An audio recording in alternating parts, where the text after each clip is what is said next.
धन्यवाद।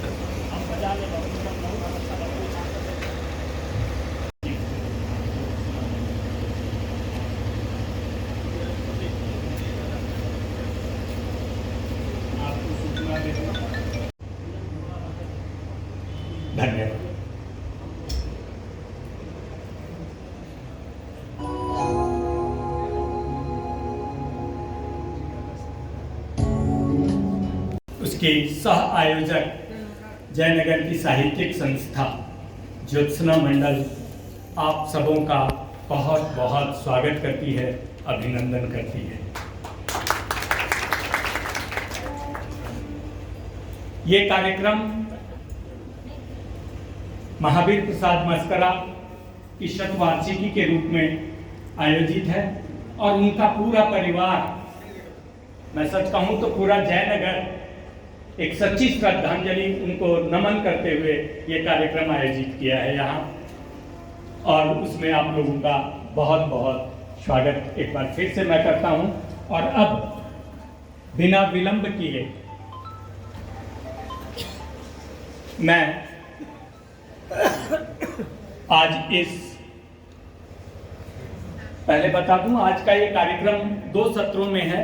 पहला सत्र महावीर प्रसाद मस्करा की कविताओं का संग्रह 30 उसका लोकार्पण होगा, और दूसरे सत्र में हम आपको कवि सम्मेलन की ओर ले चलेंगे, जिसमें भारत के राष्ट्रीय स्तर के ख्याति प्राप्त नामचीन कवि हमारे बीच उपस्थित हो चुके हैं। एक बार फिर से मैं स्थान ग्रहण करने के लिए सबसे पहले आमंत्रित करता हूं देहरादून से आए हमारे आदरणीय डॉक्टर बुद्धिनाथ मिश्रा जी। जोरदार तालियों से उनका स्वागत करें, और संस्था के सदस्यों से अनुरोध है कि उन्हें ससम्मान उस स्थान ग्रहण करवाएं। उन्हें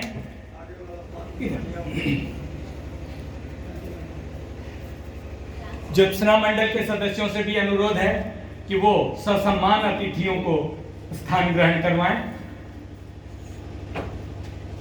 इसके बाद मैं आमंत्रित करता हूं अलीगढ़ से आए श्री ध्रुवेंद्र भदौरिया जी, उनको भी ससम्मान जोरदार तालियों से स्वागत करें।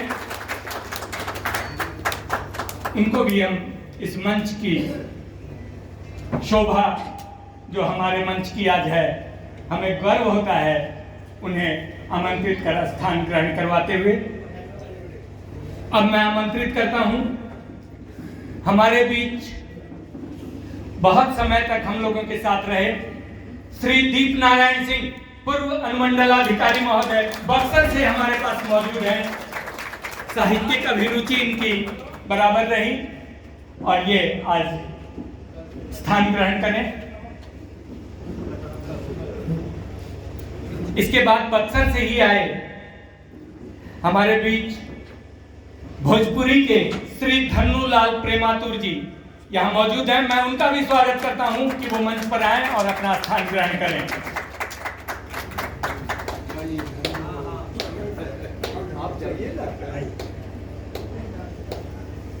प्रयागराज से आए श्री शैलेंद्र श्रीवास्तव जी, गीतकार, उनका भी मैं जोरदार तालियों से स्वागत करें, स्थान ग्रहण कर रहे हैं इस मंच पर।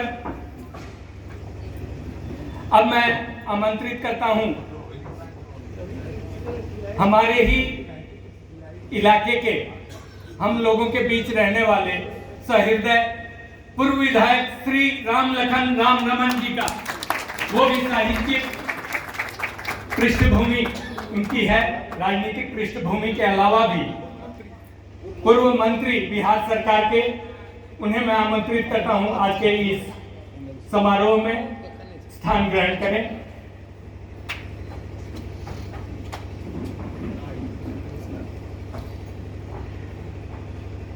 मैं आमंत्रित करता हूं श्री कमलकांत झा जी को कि वो भी आए और अपना स्थान ग्रहण करें। जोरदार तालियों से इनका स्वागत करें।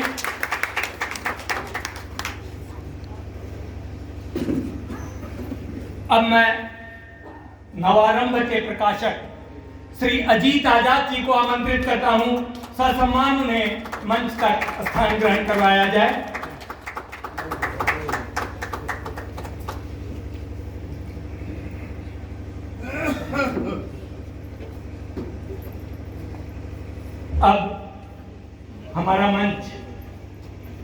तैयार है।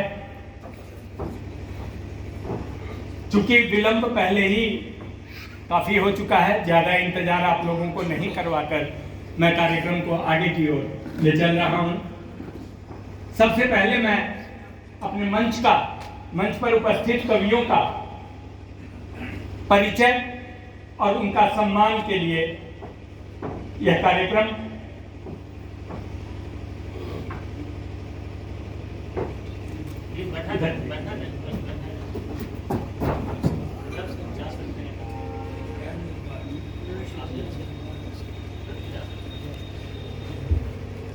मस्करा परिवार के, ऐसे मैं कहूं हर घर हर परिवार में जिनका महत्वपूर्ण स्थान होता है, उन्हें मैं आमंत्रित कर रहा हूं। वो सम्मानित करेंगे हमारे अतिथियों को।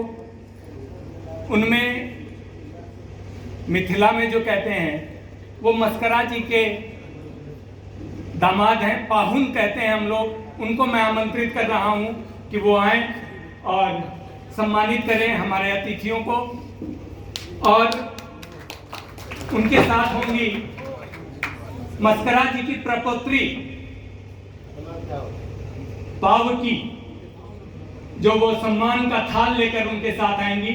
और सबसे पहले हम सम्मानित करवाएंगे श्री बुद्धिनाथ मिश्रा जी, राष्ट्रभाषा हिंदी और मातृभाषा मैथिली के मूर्धन्य साहित्यकार, कवि, गीतकार, साहित्याकाश पर छाए हुए हैं। अपने गीतों से छाए हुए ही नहीं है, गुंजायमान कर रहे हैं उस आकाश को।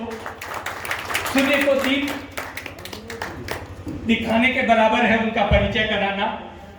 धर्मयुग में जाल फेंक रहे मछेरे से प्रसिद्ध हुए, और ऐसे प्रसिद्ध हुए कि लाखों करोड़ों प्रशंसक आज पूरे भारत में उनके, इधर देखिएगा, इधर देखिए ना, निवास ये देहरादून में करते हैं। करें और वो स्वागत करेंगे डॉक्टर बुद्धिनाथ मिश्र जी का।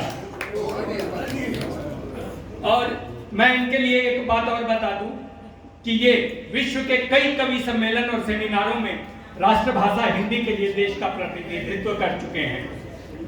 प्रधानमंत्री डॉक्टर ध्रुवेंद्र भदौरिया अलीगढ़, उनको भी सम्मानित करेंगे। ये श्री नरेंद्र मोदी जी के निकट संपर्क में है। साहित्य संस्कृति से जुड़ी कई राष्ट्रीय परियोजनाओं पर ये काम कर रहे हैं। काशी कॉरिडोर पर एक शोधपरक साहित्यिक सांस्कृतिक धरोहर पर ग्रंथ बनाने का भार भी। इधर देखिए ना, इधर एक मिनट जोरदार तालियों से इनका स्वागत करें। इन्हें पाग, दुशाला और माला के साथ सम्मानित किया। ध्रुवेंद्र भदौरिया जी राष्ट्रीय स्तर के कवि। राष्ट्र ने सच पूछिए तो कोरोना के समय में कई प्रख्यात साहित्यकारों को खोया, और उससे उबरने के लिए मैं ससम्मान नमन करता हूं भदौरिया जी को कि उन्होंने एक ग्रुप मस्करा जी के सामने, मस्करा जी के साथ कई कवि सम्मेलनों में आकर जोरदार तालियों से उनका स्वागत करें। और मैं सम्मानित करने के लिए कहता हूं श्री धन्नूलाल प्रेमातुर जी, जो बक्सर से आए, भोजपुरी के कवि हैं, उन्हें भी वो सम्मानित करेंगे। जोरदार तालियों से उनका स्वागत करें। अब मैं इधर देखिए थोड़ा, ठीक हैं, गीतकार हैं, जोरदार तालियों से उनका स्वागत करें। और प्रशांत मस्करा जी से ही अनुरोध है कि वो पूर्व विधायक और साहित्यकार, पूर्व मंत्री भारत बिहार सरकार के श्री राम लखन राम रमन जी को भी सम्मानित करें, पाग, दुशाला और माला के साथ। जोरदार तालियां आपकी जारी रहनी चाहिए।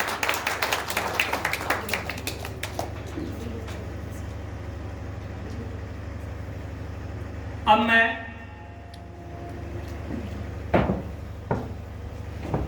मस्करा जी के पुत्र श्री विमल मस्करा को आमंत्रित करता हूं कि वो श्री कमलकांत झा, जिन्हें साहित्य अकादमी का पुरस्कार भी प्राप्त हुआ है पिछले दिनों गाछ रूसलैंड पर। उन्हें सम्मानित करेंगे पाग, दुशाला और माला के साथ श्री विमल मस्करा। जोरदार तालियां आपकी जारी रहे इनके सम्मान में। और श्री अजीत आजाद जो प्रकाशक हैं नवारंभ से इस पुस्तक का जो आज यहाँ भी लोकार्पण होगा, उन्हें भी सम्मानित करेंगे श्री विमल मस्करा। मैथिली के बहुत ख्याति प्राप्त इस क्षेत्र के कवि भी हैं। यहाँ मस्करा परिवार से उनकी एक पौत्री और भी है जो आज नहीं आ पाई है, आहाना, वो अनुपस्थित है, लेकिन उनका प्रपौत्र प्रभाव यहाँ मौजूद है। और साथ ही मैं बता दूं मस्करा जी के समधी साहब भी यहाँ आज मौजूद हैं इस कार्यक्रम में, मस्करा जी को नमन स्मरण करते हुए।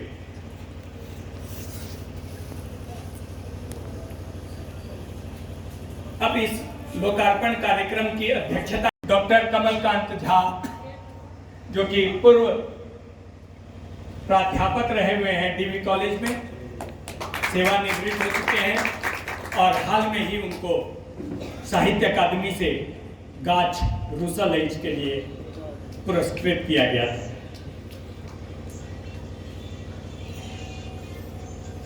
अब मैं इस समारोह के उद्घाटन के लिए, दीप प्रज्वलन के लिए आमंत्रण है कि वो दीप जलाकर आज के इस समारोह का उद्घाटन करें।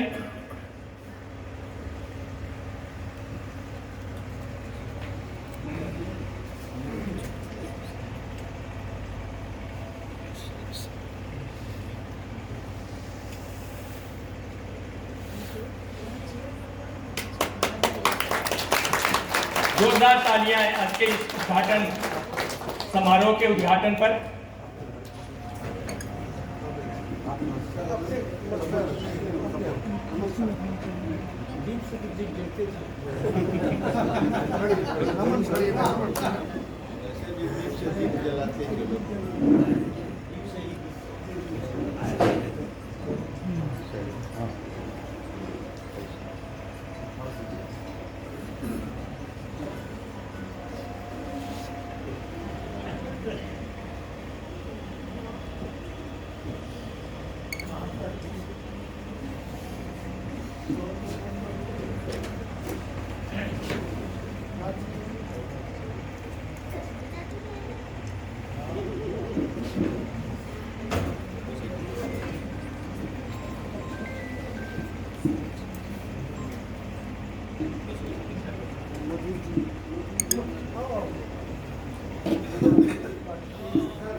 यह पोर्ट्रेट मैं आपको बता दूं, यह तैल चित्र मस्करा जी के पुत्र श्री विमल मस्करा द्वारा बनाया गया है। सिर्फ आज से 2-3 दिन पहले सिर्फ 2.5 घंटे के अंदर उन्होंने इस पोर्ट्रेट को तैयार किया, क्योंकि इन पर बहुत से कामों की जिम्मेवारी भी थी, फिर भी उन्होंने इतनी कम समय में इतनी अच्छी पोर्ट्रेट तैयार की।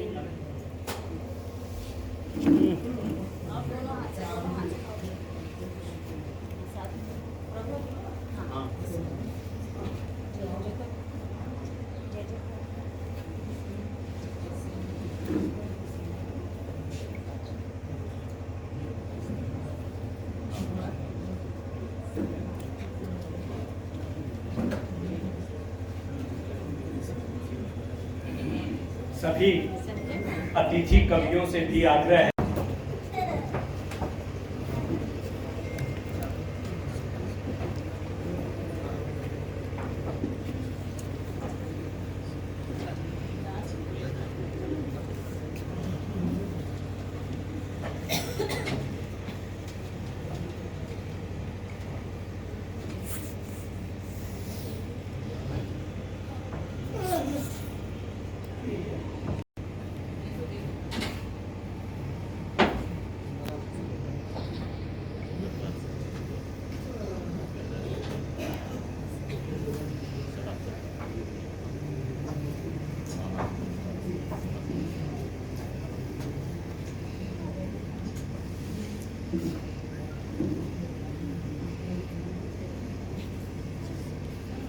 यहाँ श्री विमल मस्करा के मामा जी के परिवार से,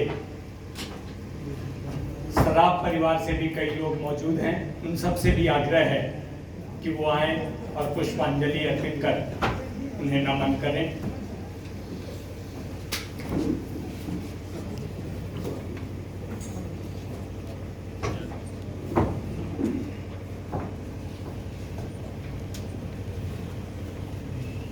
और बाजार से आए हुए गणमान्य लोगों से भी अनुरोध है कि जो भी पुष्पांजलि अर्पित करना चाहें वह आकर यहाँ पुष्पांजलि अर्पित कर सकते हैं।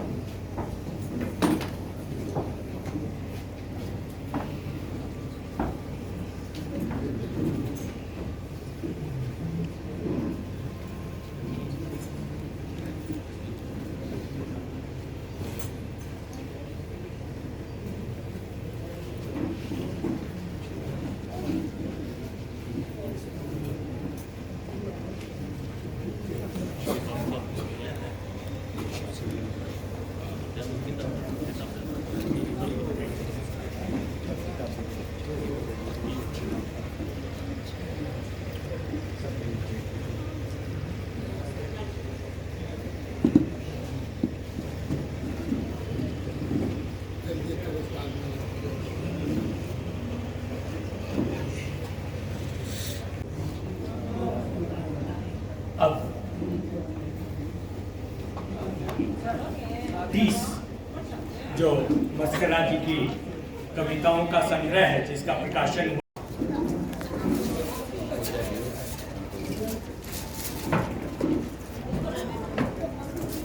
जोरदार तालियों से इस लोकार्पण का स्वागत करें।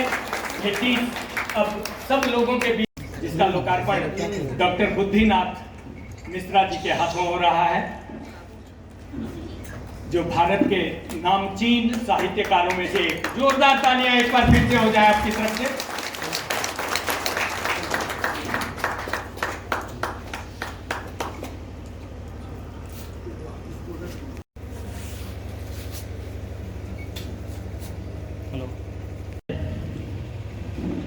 तो मैं अपने मस्करा परिवार की ओर से और फिर इस लोकार्पण और कवि सम्मेलन के आयोजन में शामिल किशोर कला मंदिर और ज्योत्सना मंडल का स्वागत करता हूं, जिन्होंने इस महत्वपूर्ण कार्य में हमारा सहयोग किया। हमें कहा गया है कि आज के लोकार्पण की पृष्ठभूमि के संबंध में कुछ कहूं। वस्तुतः यह विषय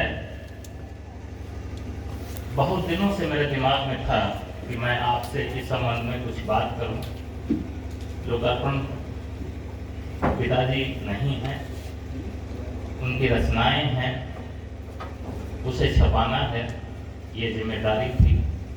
तो हमने देखा कि हमारे देश के, हमारी इस संस्कृति के बहुत से ऋषि मुनि हुए, उसमें एक मल्लिकानाथ भी हैं। उन्होंने कहा कि साहित्य का उद्देश्य इंसान को और बेहतर इंसान बनाने का स्थान प्राप्त है। एक साहित्यकार को ही ये उद्देश्य ज्यादा है कि वो एक इंसान को बेहतर इंसान कैसे बना सकता है। मैं उसका उदाहरण देता हूं। श्री कृष्ण के मद् भागवत गीता जो अर्जुन ने सुनी, यदि व्यास जी नहीं होते तो वो गीता का सार क्या हम तक पहुंच पाता। एक कवि की ही वो ऐसी भावना थी, यह ताकत थी कि हम तक उस गीता के सार से अवगत कराया। एक समय में रूस के टॉल्स्टॉय और भारत के तुलसीदास, जिन्होंने अपने कई पदों की रचना की और पूरे समाज के सांस्कृतिक चेतना को झकझोर कर दिया। आप सोचिए, अगर तुलसीदास नहीं रहते तो रामायण की चौपाई से आपको क्या रामचंद्र जी के मर्यादा पुरुषोत्तम होने की झलक भी मिलती है? ये कवि ही कर सकता है। उसकी अपनी एक छवि होती है जो समाज को जोड़ के आपके सामने लाता है। मैं और उदाहरण दे सकता हूं। हमारी आजादी हुई, हम पूरी आजादी का श्रेय गांधी जी को देते हैं, लेकिन जरा एक पल से आप अगर निश्चिंत होकर सोचें तो बंकिम चंद्र चट्टोपाध्याय का अगर वंदे मातरम का गान नहीं होता तो क्या आंदोलन करने वालों के हाथ जोश में उठ सकते थे? नहीं। बंकिम चंद्र चट्टोपाध्याय थे जिन्होंने वंदे मातरम की रचना की और लोगों के खून में जोश भर दिया। तब कोई भी राजनीतिक, गांधी हो या कोई हो, वो आजादी दिलाने में सक्षम हुए। ये एक साहित्यकार, ये कवि ही कर सकता है। उतना ही नहीं, कॉपी रख लीजिएगा घर में।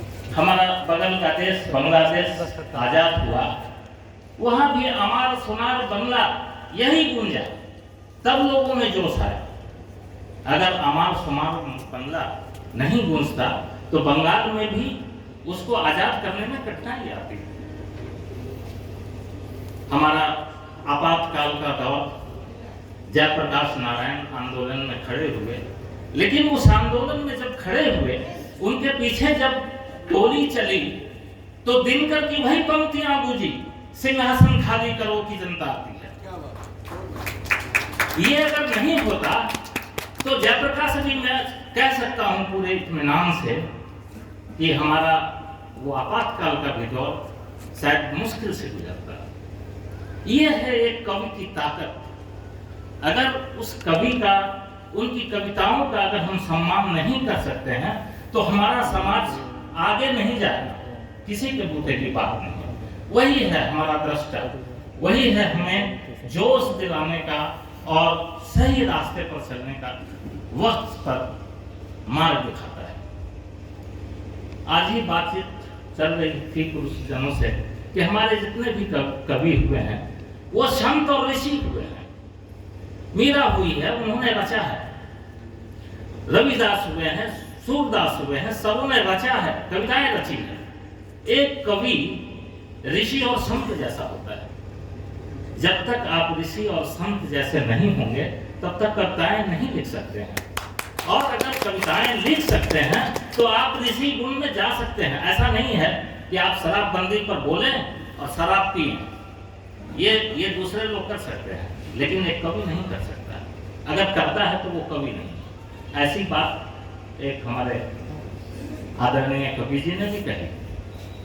मैंने देखा कि मैं जो सोच रहा हूँ बिल्कुल सही है, लेकिन आज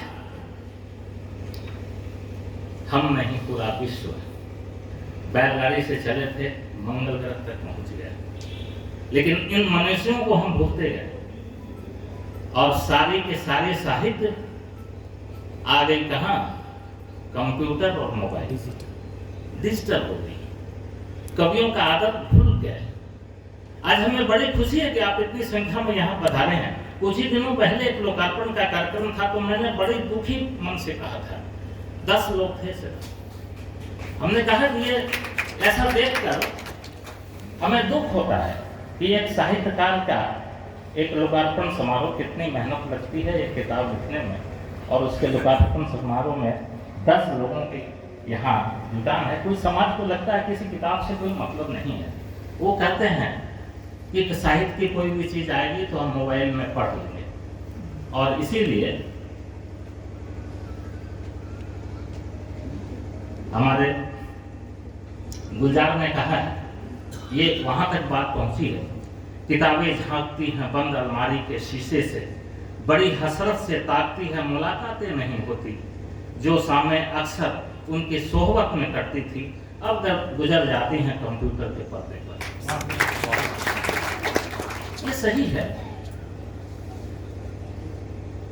टीस, ये मेरा नाम उस पुस्तक का दिया हुआ नहीं है, ये पिताजी का दिया हुआ नाम है। तो मैं जानता हूं कि ये उनका अपने अंदर से आवाज उठी, वो नाम दिया। एक बार उन्होंने एक पांडुलिपि तैयार की थी, आज से मैं समझता हूं कि 20-22 साल पहले, जब साहित्य अकादमी के निदेशक हुआ करते थे भगवती शरण मिश्र बिहार में। उन्होंने आश्वासन दिया था कि अगर आप एक पांडुलिपि छपाएं दें, अगर किताब छपानी है, मैं चाहता हूं कि छपे, तो एक पांडुलिपि भेजें तो मैं छपाने का प्रयास करूंगा। मैंने ही सारी कविताएं छांटी और हाथ से लिख कर और उन्हें भेजा कि किताब छपे। उन्होंने कहा, उस समय में कंप्यूटर पर जैन करने का कोई नहीं था ऐसा प्रचलन, तो आप जो किताब पर 30 की जो फोटो देख रहे हैं वो मैंने ही अपनी कलम से बनाई, पिताजी की ये इच्छा है। लेकिन जब भगवती शरण मिश्रा जी को भेजी गई, वो राजभाषा निदेशक के पद से स्थानांतरित हो चुके थे और दिल्ली जा चुके थे, तो वो नहीं छप सके। फिर वो पांडुलिपि उनके पास सुरक्षित वापस आ गई। इसी तरह के कवि सम्मेलन के समारोह में हमने आमंत्रित किया था चंद्रनाथ मिश्र अमर जी को। वो हमारे पिताजी के अभिन्न। संयोग से जिस दिन वो आए उस कवि सम्मेलन में, उसमें उस दिन उसी समय एक भूकंप आ गया। वो घबरा गए, लेकिन उन्होंने कहा कि मस्करा जी के संबंध में ये कवि सम्मेलन है तो मैं निश्चित जाऊंगा।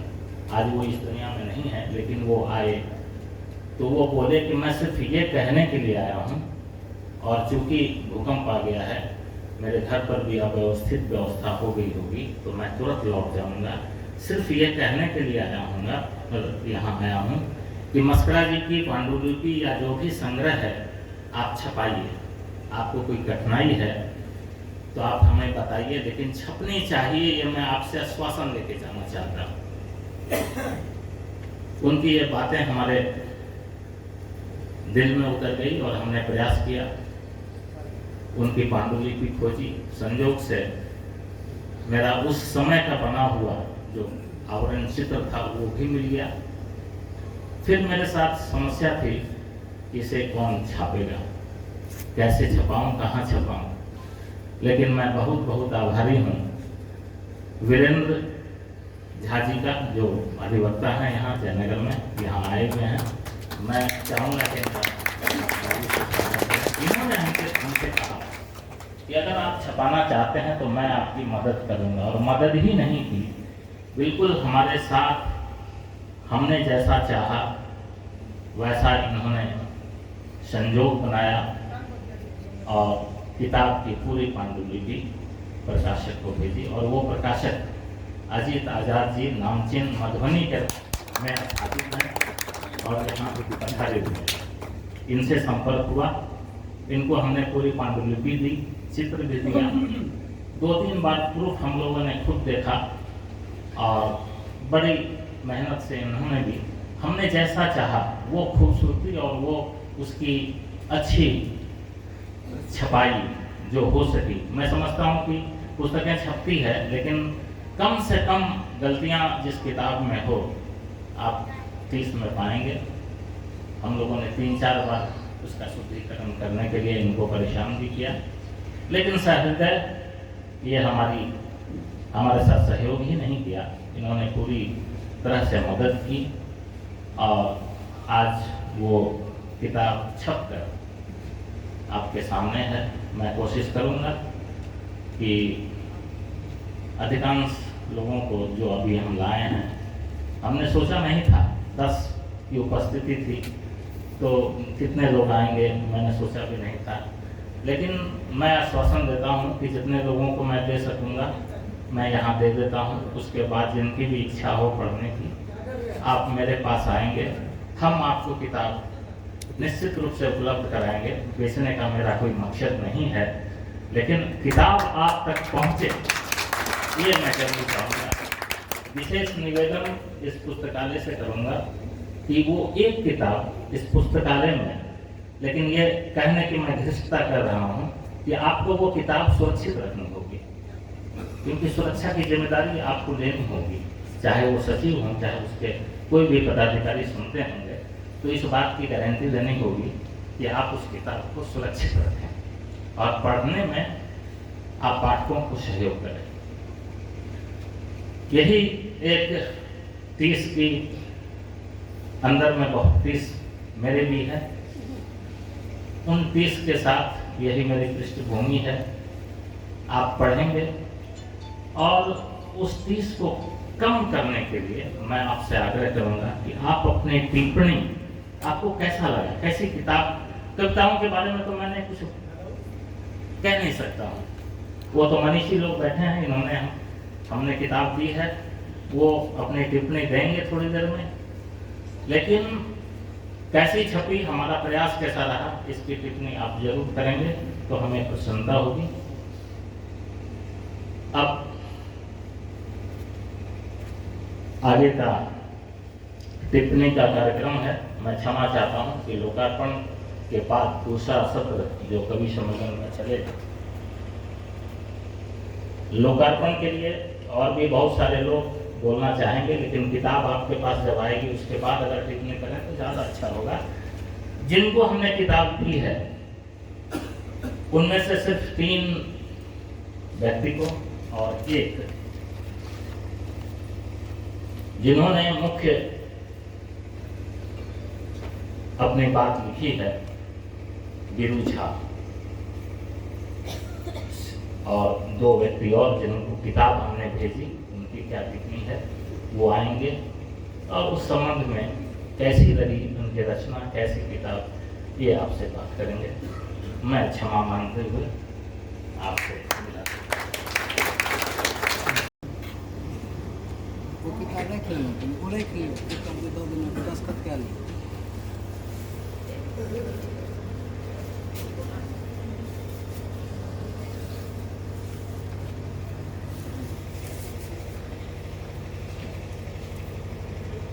इस लोकार्पण समारोह के अध्यक्ष आदरणीय कमलकांत जी, माननीय अतिथिगण, सुकवि भदौरिया जी, मधुर जी, प्रकाशक, कवि प्रकाशक भाई अजीत आजाद जी और पूरा मस्करा परिवार के सदस्य। तो ये राजनीति है, आज की राजनीति आंदोलन। जटायु जरूर सुनाइए। हमारे यहाँ एक कवि हैं, उनसे अगर कोई फरमाइश कर दे आज छा जाता है। तो मैं पहले भी कहता रहा हूँ, फिर कह रहा हूँ इस बात को, यहाँ आके लगता है जैसे मैं ननिहाल में आ गया। उत्तर प्रदेश से आता हूँ ना मैं, माँ जानकी यहाँ की रखी की, मेरी माँ यहाँ डोली है, यहाँ भूमि है, उसकी चरणों यहाँ पर है। और वही प्यार दुलार जैसे बच्चे को ननिहाल में मिलता है,